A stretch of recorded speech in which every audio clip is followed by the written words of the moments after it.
आइए बच्चों, चलते हैं आज की क्लास की तरफ। कक्षा 12वीं, विषय जीव विज्ञान। इसमें आज अध्याय 4 जनन स्वास्थ्य सॉरी बच्चों। तो आज का जो टॉपिक है, चैप्टर है, वो है जनन स्वास्थ्य। और आज हम लोग देखते हैं कि जनन स्वास्थ्य क्या होता है और हमारे देश में जनन स्वास्थ्य से संबंधित क्या कार्य नीतियाँ हैं। इसी बहुत सारी चीज़ों पर चर्चाएं की जाएंगी। और जनन स्वास्थ्य क्या होता है, बहुत ही महत्वपूर्ण चैप्टर है जनन स्वास्थ्य। सबसे पहले जनन स्वास्थ्य और रिप्रोडक्टिव हेल्थ। जनन स्वास्थ्य क्या होता है? तो सामान्यतः जनन स्वास्थ्य का अभिप्राय स्वस्थ जनन अंगों और उसके सामान्य कार्यों से संबंधित है। सामान्यतः अगर जनन स्वास्थ्य की परिभाषा देखी जाए तो जनन स्वास्थ्य से जो आशय होता है वो जनन अंगों और उनके सामान्य कार्यों से संबंधित होता है कि जो जनन अंग होते हैं, जेनाइटल ऑर्गन्स होते हैं, वो स्वस्थ होने चाहिए और उनके जो कार्य हों वो सभी क्या होने चाहिए, सामान्य होने चाहिए। वास्तव में यह एक व्यापक परिप्रेक्ष्य को दर्शाता है जिसके अंतर्गत जनन के भावनात्मक एवं सामाजिक पहलू जुड़े हैं। और वास्तव में अगर जनन स्वास्थ्य को देखा जाए तो जनन स्वास्थ्य जो होता है एक व्यापक, बहुत बड़े परिक्षेत्र के बारे में बताता है जिसके अंतर्गत भावनात्मक, सामाजिक पहलू भी जुड़े होते हैं। तो जनन स्वास्थ्य का आशय सिर्फ जनन अंगों का स्वस्थ होना या उसके सामान्य कार्यों से नहीं होता है। जनन स्वास्थ्य जो है एक व्यापक परिप्रेक्ष्य है और इस व्यापक अर्थात इस पूरे परिक्षेत्र को समझना पड़ेगा कि वास्तव में जनन स्वास्थ्य है क्या।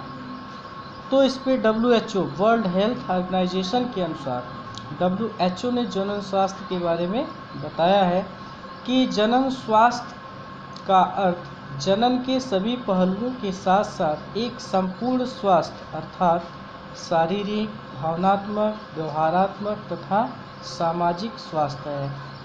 WHO के अनुसार अगर जनन स्वास्थ्य की परिभाषा देखी जाए तो जनन के सभी पहलुओं से आशय है कि उसका संपूर्ण स्वास्थ्य, जो व्यक्ति हो, चाहे वो महिला हो, स्त्री हो, उसके संपूर्ण स्वास्थ्य से वो शारीरिक रूप से, भावनात्मक रूप से, व्यवहारात्मक रूप से, सामाजिक रूप से स्वस्थ होना चाहिए।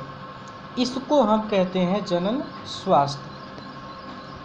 इसलिए ऐसे समाज को जननात्मक रूप से स्वस्थ समाज कहा जा सकता है जिसमें लोगों के जनन अंग शारीरिक रूप से और कार्यात्मक रूप से सामान्य हो और यौन संबंधी सभी पहलुओं में जिनकी भावनात्मक और व्यवहारात्मक पारस्परिक क्रियाएं सामान्य हो।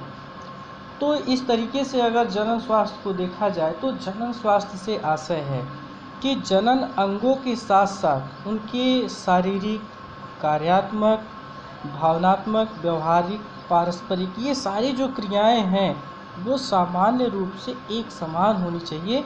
इसी को हम क्या कहते हैं, जनन स्वास्थ्य कहते हैं। अब आगे जनन स्वास्थ्य समस्याएं एवं कार्य नीतियाँ, strategies and reproductive health problem, इस पे हम लोग चर्चा करेंगे कि जनन स्वास्थ्य से संबंधित क्या समस्याएं हैं और उन पे क्या कार्य नीतियाँ बनी हैं, किस तरीके से जनन स्वास्थ्य को सुधारा जाए। इन तमाम कार्य नीतियों के संबंध में हम लोग देखते हैं। विश्व में भारत पहला ऐसा देश था जिसने राष्ट्रीय स्तर पर संपूर्ण जनन स्वास्थ्य को एक लक्ष्य के रूप में प्राप्त करने के लिए राष्ट्रीय कार्य योजना और कार्यों की शुरुआत की।